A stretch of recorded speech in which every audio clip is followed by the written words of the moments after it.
Madhapur PS పరిధిలో నిన్నటి నుంచి కనిపించకుండా పోయిన యువతి మిస్సింగ్ కేసు విషాదాంతమైంది. దుర్గం చెరువులో యువతి మృతదేహం లభ్యమైంది. ఈస్ట్ మారేడ్పల్లికి చెందిన సుష్మా హైటెక్ సిటీలోని ఓ ప్రైవేట్ కంపెనీలో ఉద్యోగం చేస్తోంది. నిన్న సాయంత్రం ఆఫీస్ అయ్యాక కూడా సుష్మా ఇంటికి రాకపోవడంతో ఇవాళ తెల్లవారుజామున పోలీసులకు ఫిర్యాదు చేశారు యువతి తండ్రి అంజయ్య.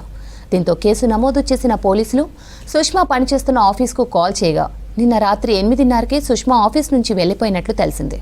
ఇవాళ దుర్గం చెరువులో సుష్మా మృతదేహం లభ్యమైందని తెలిపారు పోలీసులు.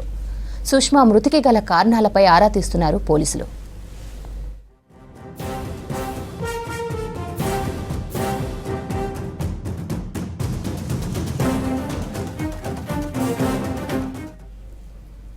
మాదాపూర్ పిఎస్ పరిధిలో నిన్నటి నుంచి కనిపించకుండా పోయిన యువతి మిస్సింగ్ కేసు విషాదాంతమైంది.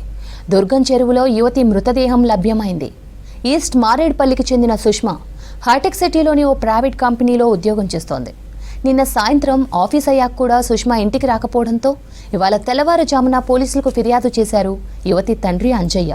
దీంతో కేసు నమోదు చేసిన పోలీసులు సుష్మా పనిచేస్తున్న ఆఫీస్కు కాల్ చేయగా నిన్న రాత్రి 8:30కే సుష్మా ఆఫీస్ నుంచి వెళ్లిపోయినట్లు తెలిసింది. ఇవాళ దుర్గం చెరువులో సుష్మా మృతదేహం లభ్యమైందని తెలిపారు పోలీసులు. సుష్మా మృతికి గల కారణాలపై ఆరా తీస్తున్నారు పోలీసులు.